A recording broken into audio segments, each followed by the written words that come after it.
Friends, good morning. ఈరోజు పనస పిక్కల కర్రీ ఫ్రెండ్ చేస్తున్నాను.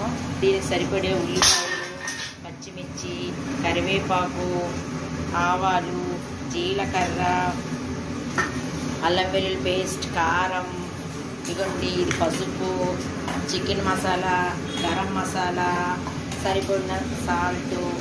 ఓకే ఫ్రెండ్స్, రెడీ చేద్దాం. ఫ్రెండ్స్, పనస పిక్కలు మరియు నెత్తళ్ళు ఫ్రెండ్స్ కర్రీ ఎలా వండుతారో చెప్తాను చూడండి ఫ్రెండ్స్. ముందుగా ఇవి వేపుకోవాలి ఫ్రెండ్స్. నెత్తళ్ళు బాగా వేపుకోవాలి. మగ్గేసి కొంచెం చిన్న బౌల్లో తీసుకోవాలి.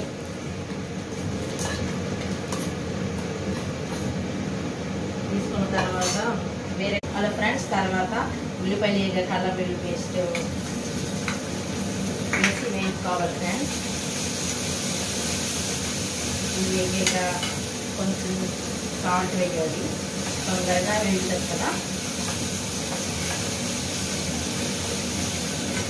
అలాగే చిటికెడు పసుపు,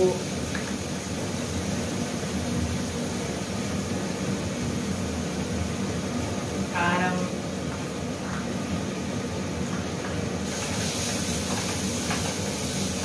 ఇలా చేయాలి. ఇగోండి వేడి వేడి గుమగుమలాడే పనస పిక్కలు నెత్తలు కర్రీ అండి. నచ్చినట్లయితే లైక్ చేయండి, కామెంట్ చేయండి. వేడి వేడి పనస పిక్కలు మరియు నెత్తళ్ళ కర్రీ రెడీ.